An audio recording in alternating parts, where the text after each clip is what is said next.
Hello everyone, welcome to maths note channel. ఈరోజు జరిగిన TET paper 1 exam afternoon సెక్షన్లో అడిగిన కొన్ని ప్రశ్నల్ని ఈ వీడియోలో చూద్దాం. తెలుగులో పద్యం వేమన శతకం పద్యం ఇచ్చారు, గద్యం కూడా ఈజీగానే ఇచ్చారు, చిన్నగా ఇచ్చారని చెప్తున్నారు. అలాగే సింహాసన ద్వత్రించిక అనే రచన ఎవరిది అని అడిగారు. ఈ రచన కొరవి గోపరాజుది. అలాగే పాలవెల్లి అనే ఖండకావ్యం ఎవరిది అని అడిగారు. పాలవెల్లి అనే ఖండకావ్యం పల్ల దుర్గయ్యకు చెందినది. ఉదయం సెక్షన్లో కూడా పల్ల దుర్గయ్యకు సంబంధించిన ప్రశ్న రావడం జరిగింది. గంగిరెద్దు అనే రచన ఎవరిది అని అడిగారు ఉదయం సెక్షన్లో. కీర్తి వికృతి పదం అడిగారు. కీర్తి వికృతి పదం కీర్తి. మకుటం అంటే ఏమిటి అని అడిగారు. మకుటం అంటే పద్యం చివరిలో వచ్చేది, అంటే ఆ పద్యాన్ని ఎవరు రాశారో అని తెలపడానికి ఉండేది. మకుటం అనేది పద్యానికి కిరీటం లాంటిది. అతడు అందగాడు, ఇది ఏ రకమైన వాక్యం అని అడిగారు. ఇది క్రియారహిత వాక్యం. ఈ వాక్యంలో క్రియ అనేది లేదు. రంగమెత్తుడు అనేది ఏ పండుగకు సంబంధించినది. రంగమెత్తడం అనేది బోనాల పండుగకి సంబంధించినది. ఆత్మజుడు అర్థం అడిగారు. ఆత్మజుడు అంటే కుమారుడు అని అర్థం. అలాగే అనుజుడు అంటే తమ్ముడు అని అర్థం. ఒక హల్లుకు అదే హల్లు చేరితే ఏమంటారని అడిగారు. ఒకే హల్లుకు అదే హల్లు చేరితే ద్విత్వం అంటారు, ద్విత్వాక్షరాలు. అనా అనేది అనునాసికం. అనునాసికాలు అంటే ముక్కుతో పలికేది.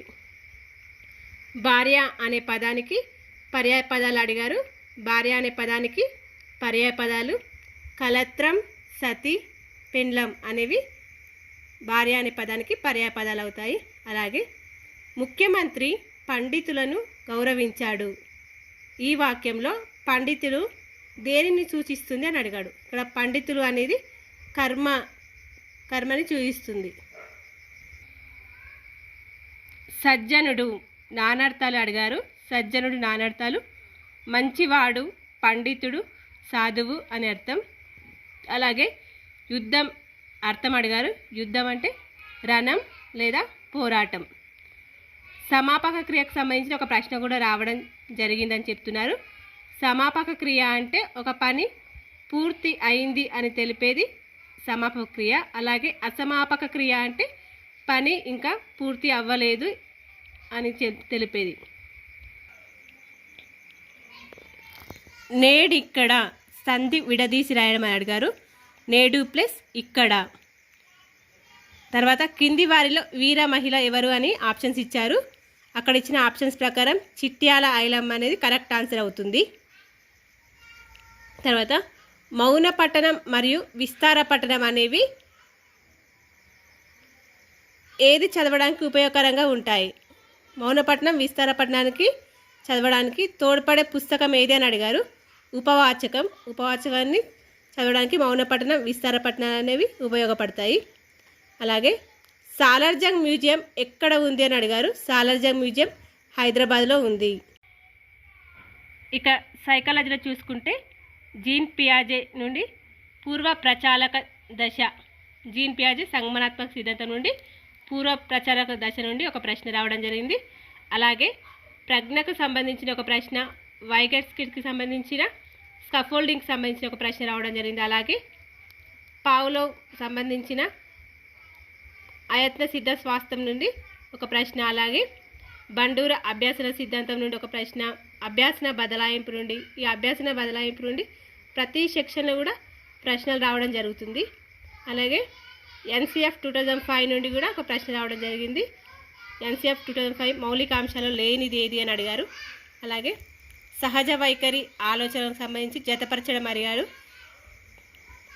తారాండక్ సిద్ధాంతం నుండి కూడా ఒక ప్రశ్న రావడం జరిగింది. అలాగే బాలల హక్కుల నుండి కూడా ఒక ప్రశ్న అడుగుతారు. ఇవన్నీ కూడా సైకాలజీలో మొత్తంగా అప్లికేషన్ టైప్లోనే ప్రశ్నలు రావడం జరుగుతుంది. ఇక ఇంగ్లీష్లో చూసుకుంటే స్పెల్లింగ్ అడిగారు. అలాగే క్వశ్చన్ ట్యాగ్ నుండి ఒక ప్రశ్న, యాక్టివ్ వాయిస్ మరియు పాసివ్ వాయిస్ నుండి ఒక ప్రశ్న, ఇన్కరెక్ట్ సెంటెన్స్ నుండి ఒక ప్రశ్న, అలాగే డైరెక్ట్ ఇండైరెక్ట్ స్పీచ్ నుండి ఒక ప్రశ్న, అలాగే ఆర్టికల్ గురించి ఒక ప్రశ్న, పంక్చువేషన్స్ సంబంధించిన ఒక ప్రశ్న, అలాగే డిగ్రీ ఆఫ్ కంపారిజన్ సంబంధించిన ఒక ప్రశ్న రావడం జరిగిందని చెప్తున్నారు. ఇంగ్లీష్లో ప్యాసేజ్ అనేది చాలా పెద్దగా ఇచ్చిండ్రు, కొంచెం టఫ్గానే ఉంది అని చెప్తున్నారు. ఇక ఈవీఎస్లో చూసుకుంటే కవులు మల్కీబరామునిగా ఎవరిని స్తుతిస్తారు అని అడిగారు. మల్కీబరాముడు అని ఇబ్రహీం కూలీ కుతుబ్ షాని అంటారు. రైతులకు మేలు చేసేవి ఏవి అని ఆప్షన్స్ ఇచ్చారంట.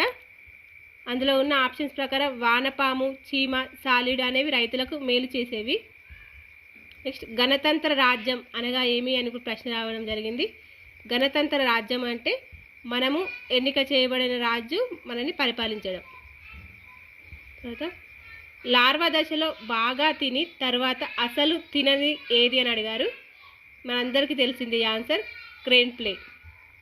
నెక్స్ట్ కింది వాటిలో శాతవాహనుల రాజు ఎవరు అని అడిగారు. కొన్ని ఆప్షన్స్ ఇచ్చి ఇందులో శాతవాహనుల రాజు అని ఇచ్చారు. అక్కడున్న ఆప్షన్స్ ప్రకారం హలుడు అనేది శాతవాహనుల రాజు అవుతాడు. తర్వాత నాయంకర విధానం గురించి కూడా ఒక ప్రశ్న రావడం జరిగింది. నాయంకర విధానాన్ని అనుసరించింది ఎవరని అడిగారు. రుద్రమాదేవి మరియు ప్రతాపరుద్రుడు నాయంకర విధానాన్ని అనుసరించారు. తర్వాత నీటిలో కరిగే విటమిన్లు ఏవి అని అడిగారు. నీటిలో కరిగే విటమిన్లు vitamin B and vitamin C. తర్వాత ఉత్తర సముద్రంలో కలిసే యూరప్లోని నదులు అని అడిగారు. అక్కడున్న ఆప్షన్స్ ప్రకారం రెయిన్ సముద్రం అనేది యూరప్లోని ఉత్తర సముద్రంలో కలిసే నది అవుతుంది. తర్వాత నీలివర్ణ రక్తం దేనిలో ఉంటుందని అడిగారు. నీలివర్ణ రక్తం అనేది నత్తలో ఉంటుంది. ఇది చాలా టైమ్స్లో ఎగ్జామ్స్లో అడగడం జరుగుతుంది. ఇక తర్వాత చూసుకుంటే పీరియడ్ ప్లాన్ మొదటి సోపానం ఏది అని అడిగారు. అదేవిధంగా మృదువైన రాతి పొర ఏది అని అడగడం జరిగింది. తర్వాత హైపోథలమస్ను ప్రభావితం చేసే గ్రంథి ఏది అని అడిగారు.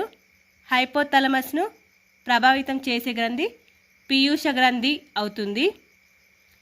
యూరప్ ఖండంలో ఉత్తర దిక్కు ప్రవహించే నదులు ఏవి అని అడిగారు. అక్కడున్న ఆప్షన్స్ ప్రకారం యూరప్ ఖండంలో ఉత్తర దిక్కున ప్రవహించే నది రైన్ నది అవుతుంది. తర్వాత ధ్వని తరంగాలను శబ్ద తరంగాలుగా మార్చే కాట్ అంగం దీనిలో ఉంటుంది అని అడిగారు. కాట్ అనే అంగం కర్ణవర్తనంలో ఉంటుంది. రేఖాంశం మొత్తం ఎన్ని కాలాంశాల మధ్య ఉంటుంది అని అడిగారు. 15 డిగ్రీల మధ్య ఒక రేఖాంశం అనేది ఉంటుంది. అలాగే విజయనగర సామ్రాజ్యం ఏ దేవాలయం ఒడ్డున ఉంది అని అడిగారు. విజయనగర సామ్రాజ్యం అనేది విరూపాక్ష దేవాలయం ఒడ్డున ఉంటుంది. అలాగే అక్కడ విజయనగర సామ్రాజ్యం ఏ నది ఒడ్డున ఉంటుంది అని అడిగితే తుంగభద్ర నది ఒడ్డున ఉంటుంది. 1857 సిపాయిల తిరుగుబాటు తరువాత బహదూర్ షాను అరెస్టు చేసిన బ్రిటిష్ అధికారి ఎవరు అడిగారు. 1857 సిపాయిల తిరుగుబాటు తర్వాత బహదూర్ షాను అరెస్ట్ చేసింది లార్డ్ కానింగ్ అనే బ్రిటిష్ అధికారి. అలాగే కాంటూర్ రేఖలకు సంబంధించిన ఒక ప్రశ్న రావడం జరిగింది. అర్ధతకి సంబంధించిన ఒక ప్రశ్న. అర్ధత అంటే గాలిలో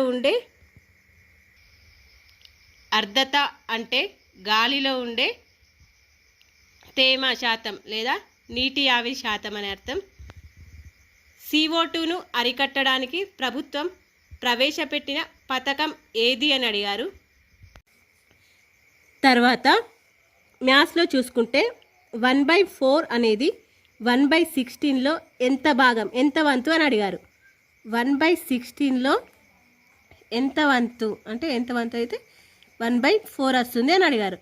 దీన్ని మనం క్యాన్సిల్ చేసుకుంటే 4 1 జా 4 4 జా x = 4 అంటే 1/4 అనేది 1/16లో 4వ వంతు అవుతుంది.